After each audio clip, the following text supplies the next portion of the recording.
Hi, I'm Sage. I watch anime so you don't have to. It all starts by a calm, still lake, where a boy named Alex sits quietly, holding a fishing rod. Out of nowhere, an odd man in a long coat appears. His name is Eldaz, and he tells Alec that he can teach him magic. Alec agrees, and their lessons begin right away. For the first training, Eldaz sets up a small target and asks Alec to focus hard. He begins telling Alec a detailed story, making it feel like Alec is trapped in a dangerous place, where he has to use magic to protect his friends. Alec believes it. As he focuses more, he creates a burning circle in the air. Eldaz helps him stay calm and tells him to let it go gently. Alec listens, breathes deeply, and releases the fire. It flies straight at the target and hits it. Alec is thrilled. He tells Eldaz it fell harder than he expected. Eldaz smiles and says most people take weeks to learn one spell, but Alec managed it in just one day. This excites Alec even more, and he says he's ready to keep learning. But Eldaz tells him that's enough for now. It's time to rest and fish again. Alec returns to fishing, though he's clearly disappointed. He wants to keep going. Eldaz tells him not to be in such a hurry. With his skill, he'll grow into a great wizard naturally. Alec looks surprised and asks if he even needs Eldaz to train him at all. Eldaz doesn't answer. Suddenly, something tugs hard on Eldaz's fishing line. He helps him pull in the fish, and both of them fall backward from the effort. They land flat on the ground, laughing while the fish flops around in front of them. The next morning, Eldaz hands Alec a book filled with magic symbols and rules. Alec struggles to make sense of it. Seeing this, Eldaz begins explaining the structure behind the spells. Day by day, they study the formulas together. They sit in the sunlight, reading and talking. Time passes. One day, snow begins to fall. Alec stops studying, makes a snowflake in his hand, and flicks it at Eldaz. The two break into a cheerful snowball fight. But the joy doesn't last long. Eldaz tells Alec that he'll be leaving for the capital when summer comes. Alec is shocked and sad. Eldaz warns him not to ever work for the royal court. Alec doesn't understand and asks why Eldaz taught him in the first place. After a long pause, Eldaz explains. It was something he owed to Alec's mother, who passed away. After saying that, he turns and walks away without looking back. Years pass. Alec is now at the Royal Academy of Magic. One day, while reading through student records, he finds Eldaz's name. He learns that Eldaz had been one of the best students ever and became a royal magician, but was later kicked out. Alec feels anger boil inside him. The court had thrown away his teacher. He promises to join the court himself and fix it from within, as a way to honor Eldaz. Later, Alec becomes part of the royal court. After a tough battle, the prince suddenly turns to Alec and fires him on the spot. Stunned, Alec stares at the prince and asks why he's being removed from the group. Regulus calmly tells him to explain what his role in the team is. Alec answers that he's there to assist the prince using magic. But Regulus quickly cuts him off, saying Alec failed to do that during their last fight. He explains how he, as the prince, charges in a battle with his sword. Lenny handles destructive spells from the back, and their tank, 9, protects everyone from danger. According to Regulus, Alec's magic boosts and support spells do nothing to help the team. Alec tries to speak up, wanting to explain why he uses the magic he does, but Regulus doesn't let him finish. He insults Alec, calling him weak. Lenny joins in, mocking Alec as well. She accuses him of always acting scared and trying to stay out of harm's way. She says she never liked Alec's timid attitude and only accepted him into the group because Regulus wanted him there. Now that Regulus has spoken out, both Lenny and 9 have no problem pushing Alec out of the team too. Regulus goes on, saying he once believed Alec had real talent because he finished top of his class at the Royal Academy. But now, he thinks Alec must have used money or influence to get there. Alec makes one more attempt to defend himself, but Regulus notices something on his belt, a dagger. He snatches it away and scolds Alec, saying commoners aren't allowed to carry weapons without permission. Alec quietly explains that it was only for self-defense. But Regulus doesn't care. He grabs Alec by the collar, furious. He says that commoners never follow orders and that they're all fools. Alec lowers his head and stays quiet.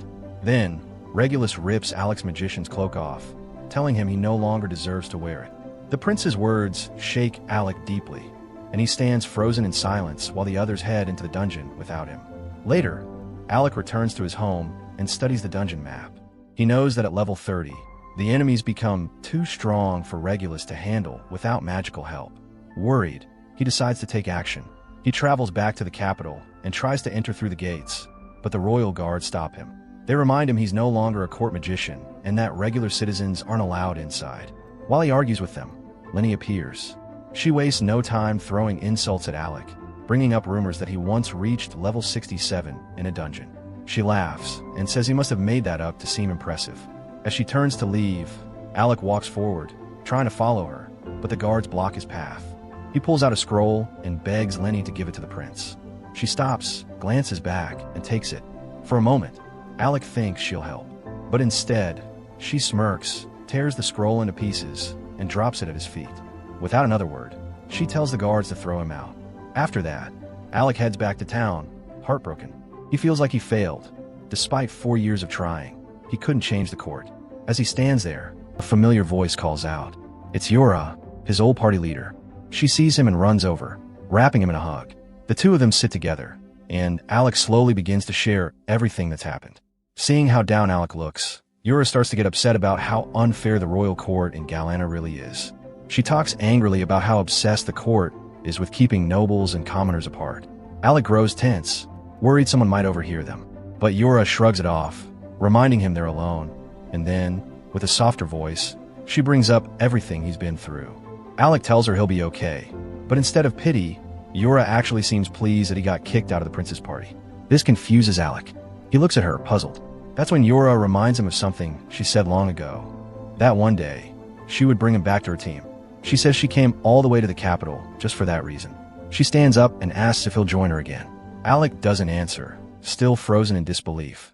So she repeats the offer, adding that she needs his abilities now more than ever.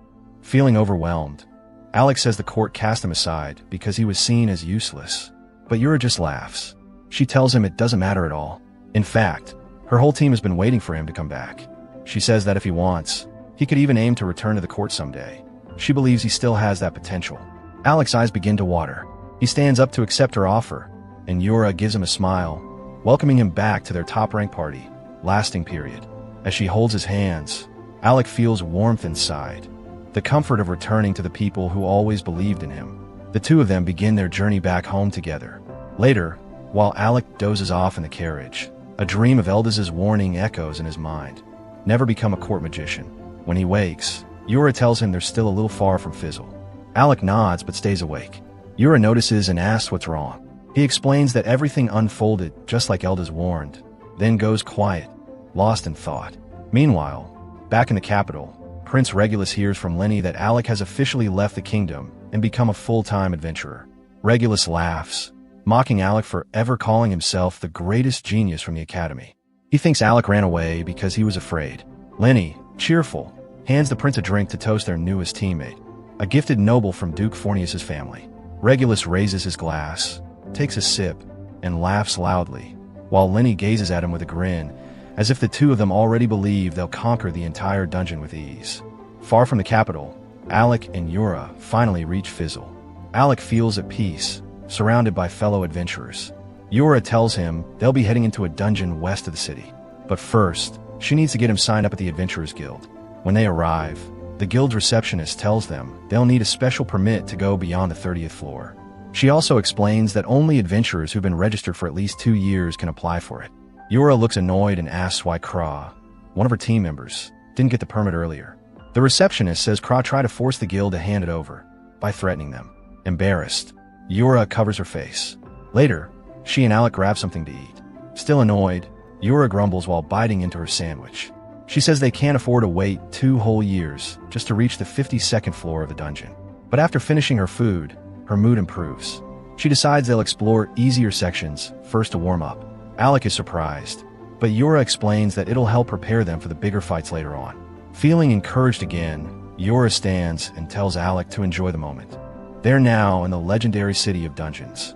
After their meal, the two head off toward a dungeon, where they quickly find themselves surrounded by a swarm of monster bugs.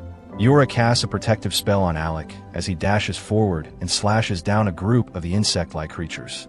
She smiles, pleased by how well they're working together, though she finds it strange how tough this beginner dungeon has become. The bugs keep multiplying quickly, and Alec points out that something must have gone wrong in the lower parts of the dungeon. Yura casts another shield spell on herself and moves ahead. Alec warns her it's dangerous, but she keeps walking, confident. She tells him he's not as bold as he used to be. Yura reminds him that he was never one to run away from monsters and tells him to trust her instincts this time. As more creatures pile onto Yura's shield, Alec feels stuck, watching helplessly. But then it hits him. He's no longer stuck in the palace, serving a spoiled prince. That old pressure is gone. Now he's free to fight how he wants, for people who actually matter to him. Reassured by this, Alec focuses his energy, gathering magic. Yura glances back and sees him concentrating deeply. Moments later, he releases a powerful burst of fire that sweeps across the room and burns all the bugs into ash. Yura is thrilled to see Alec's fighting spirit return. Just as she smiles, Alec quickly turns to wipe out more enemies sneaking up behind her. Suddenly, the cave begins to tremble as an entire wave of bugs surrounds them. Yura raises a large protective field around them, and Alec begins charging an even bigger spell. With a loud chant, he drops a thunderbolt spell that completely wipes out the entire swarm. As silence falls over the room, Alec lets out a breath, and Yura praises his effort. But just as they begin to relax, the ground bursts open. A giant worm beast shoots up from below and grabs Yura in its jaws. Alec quickly figures out what's going on. The worm must be the real reason the other creatures were so aggressive. As Yura hangs trapped in the monster's teeth, Alec shouts that she still has the best support magic from their academy days. She nods with a grin, saying that Alec's attack spells were always the strongest. With Yura's support magic boosting him, Alec calls forth a flaming dragon that swirls above his wand. He begins chanting the spell Blazing Tornado and fires it straight at the creature. The fiery dragon dives, devouring the worm in one blow and turning it to ashes. Yura, protected inside her magical barrier, lands safely on the ground. She runs over to Alec, and he compliments her timing and skill. She tells him that, in her eyes, he's the strongest magician alive. Alec looks down, blushing at the compliment. Yura laughs and says he hasn't changed at all. It feels just like the old days. A little while later, Yura's team faces a dangerous battle against a massive hydra. The knight in the party strikes with his spear, but the attack bounces right off the monster's thick skin. As he tries to fall back, the team's archer draws attention away from him. The knight yells at her, upset she stepped in. They begin arguing. Before they can settle down, one of the hydra's heads spits a huge ball of fire at them. Yura reacts fast, casting an ice wall to block it. But another head releases a lightning blast. She blocks it with an earth shield, but the double effort drains her energy fast. As hope begins to fade, Alec appears behind them and calls out. The team turns, relieved. Alec combines all 5 magical elements into a single, overwhelming spell that tears straight through the hydra, bringing it down. Excited to see him again, the entire party runs to meet Alec. With this victory, they've now cleared floor 68, setting a new record. The party of lasting period prepares to head deeper, ready to chase their next great achievement, together. Back when they conquered the level 68 dungeon boss and returned to the magical academy, eventually, the day of graduation arrived. Rosie stood before the class, announcing the final results. Rain took 4th place. Kra followed in 3rd.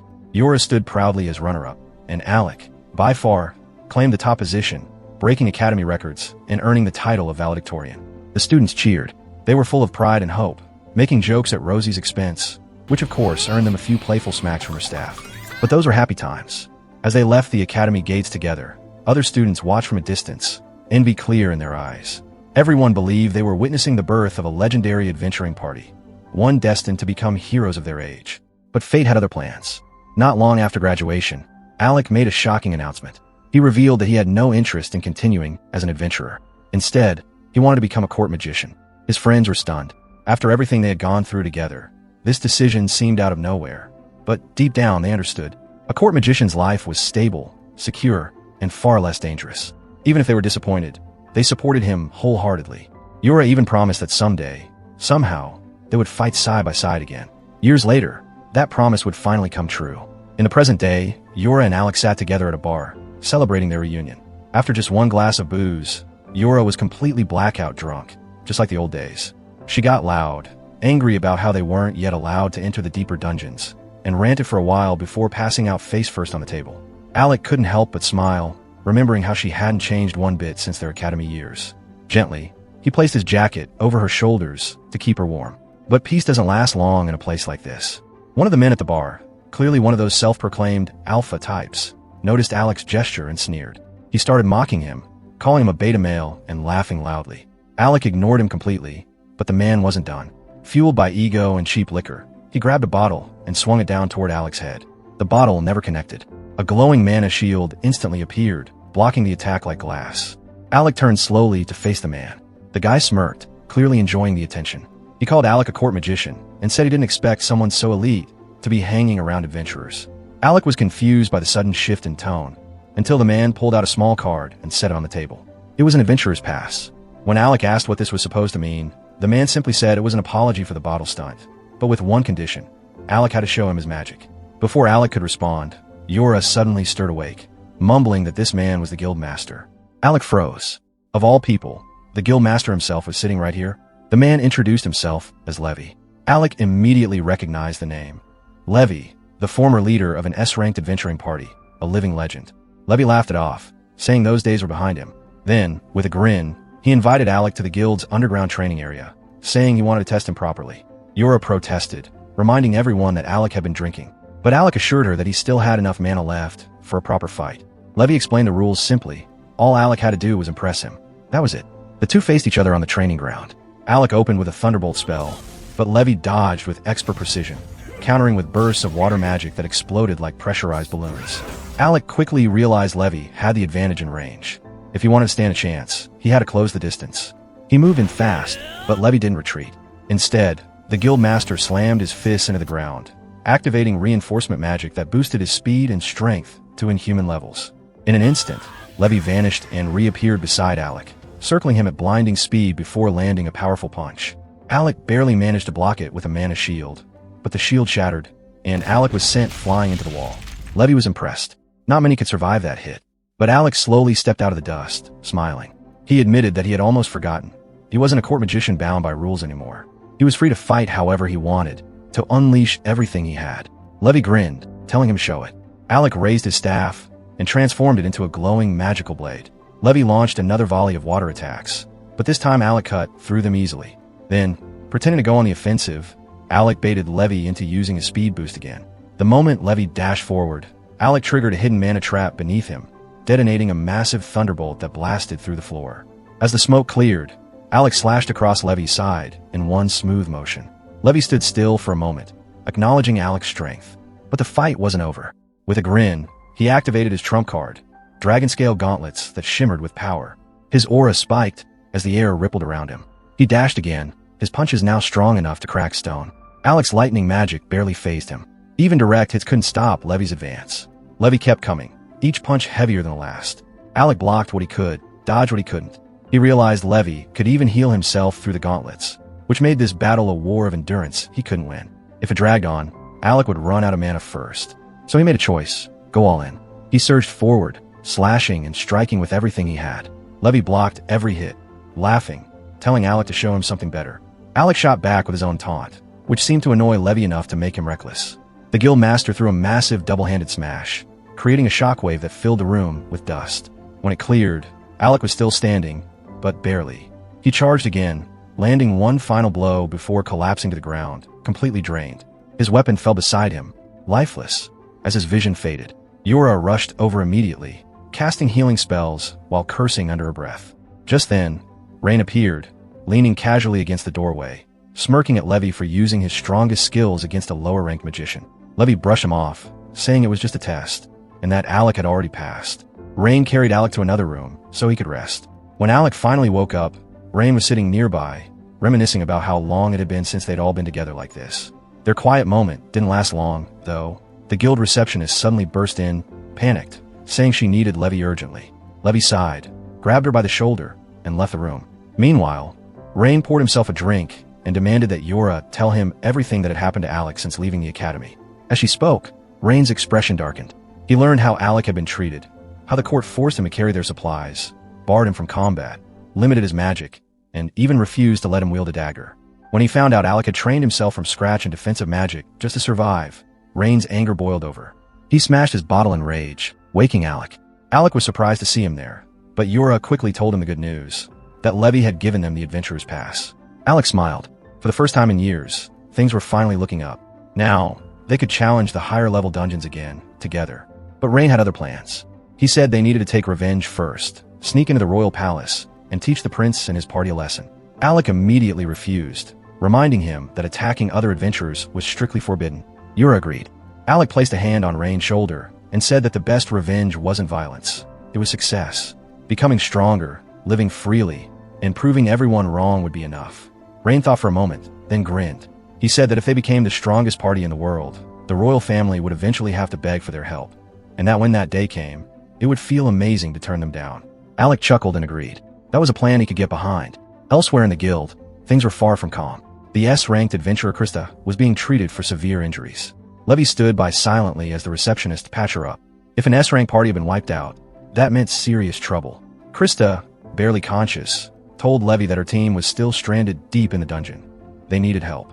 Without hesitation, Levy called an emergency meeting, summoning all A-ranked adventurers to prepare for a rescue mission on the 64th floor. Back in Alec's room, Kra entered, her two personalities switching between concern and sass as usual. She healed Alec completely with one spell, making everyone question why Krista had needed bandages in the first place.